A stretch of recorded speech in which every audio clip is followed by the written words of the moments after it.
ओम श्री परमात्मने नमः। भगवान श्री कृष्ण द्वारा अर्जुन का शोक दूर करने के लिए श्रीमद् भगवत गीता के दूसरे अध्याय के 11वें श्लोक से उपदेश देना प्रारंभ किया।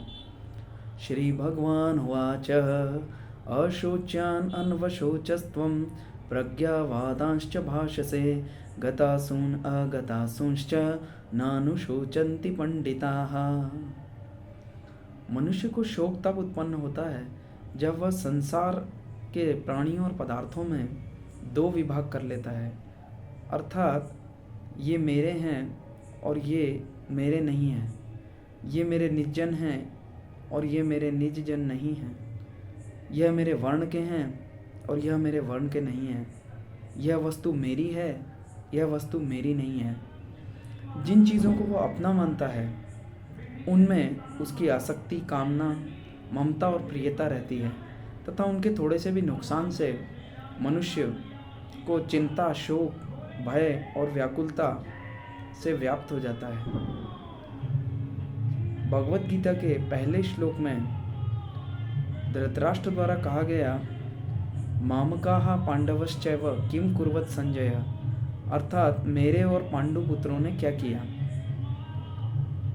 धृतराष्ट्र कभी भी पांडव के पुत्रों को अपना पुत्र नहीं मानते थे, इसलिए उनकी किसी भी दशा से धृतराष्ट्र को किसी भी प्रकार का कोई शोक नहीं हुआ, कोई दुख नहीं हुआ। लेकिन अर्जुन समस्त कुरुवंशियों को अपना निजजन मानते थे, इसलिए उनको मारने की आशंका से ही अर्जुन भय और करुणा से व्याप्त हो गए।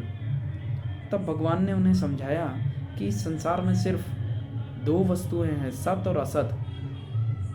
सत यानी जो तीनों कालों में सत्य होता है, भूत, भविष्य और वर्तमान में उसकी सत्ता हमेशा बनी रहती है, जैसे ईश्वर। बाकी संसार के सभी पदार्थ और शरीर ये सभी विनाशी हैं। तो जो विनाशी है उसका शोक करना नहीं बनता, और जो अविनाशी है यानी कि आत्मा जो सदा अमर है उसके लिए भी शोक करना नहीं बनता।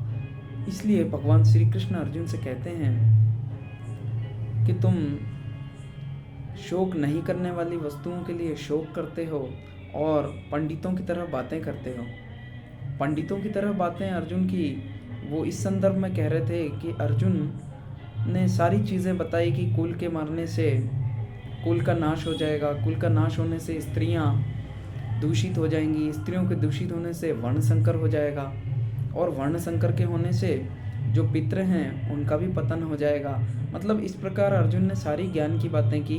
तब भगवान ने उससे कहा कि तुम जो वस्तुएं या जो शरीर या जो तुम्हारे संबंधी हैं जो चले गए हैं, यानी जिनकी मृत्यु हो गई है, और जो जिनकी मृत्यु अभी नहीं हुई है, उनके लिए